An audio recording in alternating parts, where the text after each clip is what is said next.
اور اس میں حضرت قائد اعظم محمد علی جناح رحمۃ اللہ علیہ کو نہایت مناسب اور خوبصورت الفاظ سے خراج تحسین پیش کیا گیا۔ ڈاکٹر مجاہد صاحب نے ایک بہت خوبصورت بات کہی، بڑے خوبصورت انداز میں کہی، ایک انوکھے انداز میں کہی، جس کو خلاصتاً یوں کہا جا سکتا ہے کہ قائد اعظم تم نے جانے میں بڑی جلدی کر دی۔ دوسرا جملہ اس کا یہ تھا کہ عمران خان تم نے آنے میں بڑی دیر کر دی۔ بلا شبہ یہ بات درست ہے۔ میں اس کو تھوڑا سا ایک دوسرے اینگل سے دیکھنا چاہتا ہوں، اور وہ بات یہ ہے کہ عمران خان کے آنے کے لیے پروردگار کے پاس ایک وقت مقرر تھا۔ عمران خان کو ویسے ہی حالات دیے جائیں جیسے قائد اعظم کو آتے وقت دیے گئے تھے۔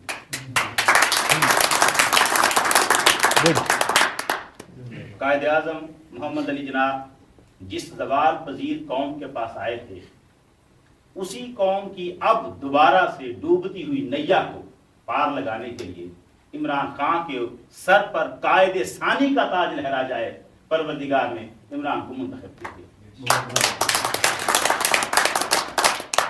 ہم قائد اعظم محمد علی جناح علیہ رحمہ کی شخصیت کے مختلف پہلوؤں کو دیکھتے ہیں، پاکستان کے حوالے سے دیکھتے ہیں۔ بہت سارے ایسے چھپے ہوئے پہلو ہیں جو ہماری نظر میں نہیں آتے۔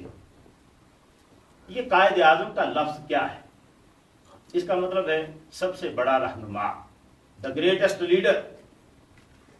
آپ یہ ذرا سوچیں کہ اس کائنات میں قائد اعظم کا لفظ اپنے اصلی اور صحیح اور حقیقی معنوں میں فقط ایک ذات پر لگتا ہے، وہ ہے ذات محمد رسول اللہ صلی اللہ علیہ وسلم۔ آپ قائد اعظم ہیں پوری کائنات کے۔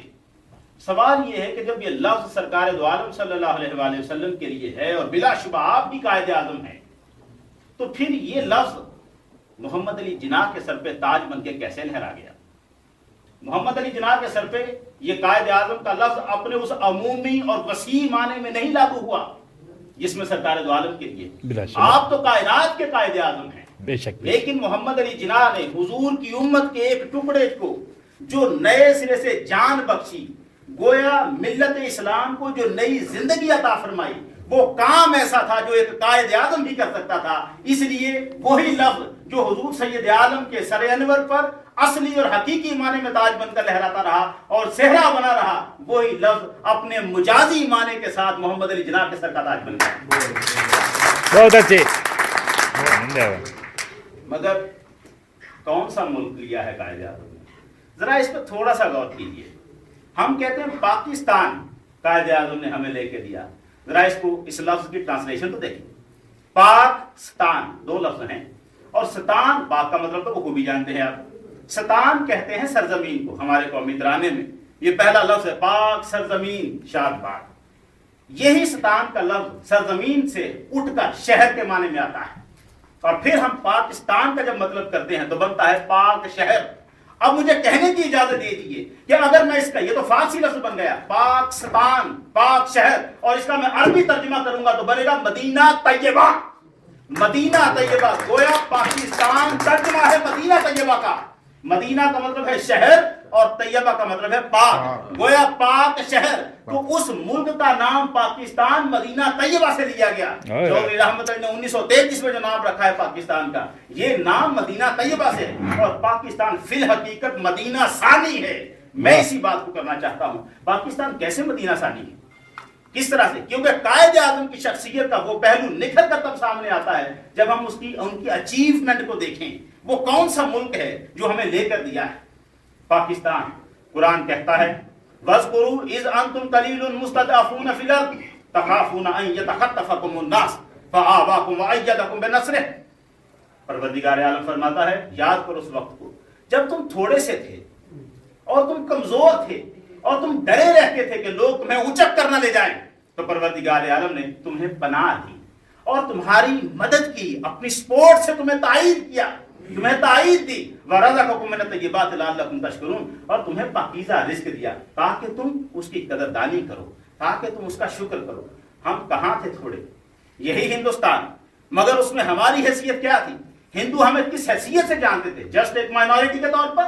یہی تو قائد اعظم نے کہا تھا, ہم مائنورٹی نہیں ہیں, ہم تو ایک پوری قوم ہے.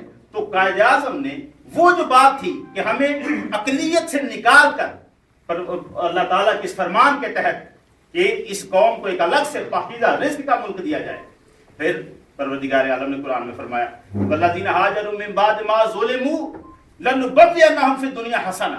وہ لوگ جو ہجرت کر جاتے ہیں بعد اس کے کہ ان پر ظلم کیا جاتا ہے, اللہ تعالیٰ ان کے لیے اچھا ٹھکانہ دیتا ہے. ہم ہجرت کر کے آئے کہاں سے؟ جہاں ہم پر ظلم ہو رہا تھا, اور ہمیں ٹھکانہ اچھا ملا. کون سا؟ پاکستان کے نام سے.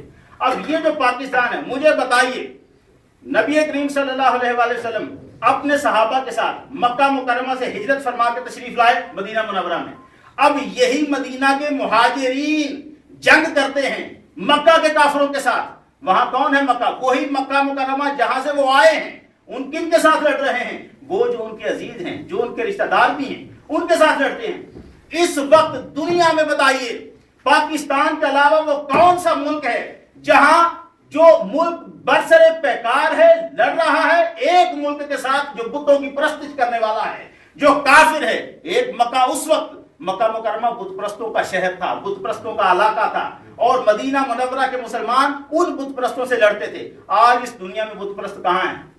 ان کا واحد ملک اپنی پوری آب و تاب سے کہاں ہے؟ انڈیا. اور ان کے ساتھ لڑنے والا واحد ملک کون ہے؟ پاکستان. یہی تو وجہ ہے کہ علامہ اقبال نے جب یہ کہا تھا میری عرب کو آئی ٹھنڈی ہوا جہاں سے, میرا وطن وہی ہے, میرا وطن وہی ہے. یہ جو میری عرب کو ٹھنڈی ہوا آئی تھی کہاں سے آئی تھی؟ اسی مشرق کی طرف سے.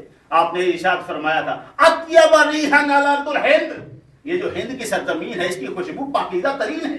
وہ پاکیزہ ترین خوشبو کہاں سے آتی تھی؟ بت پرستوں کے ملک سے نہیں.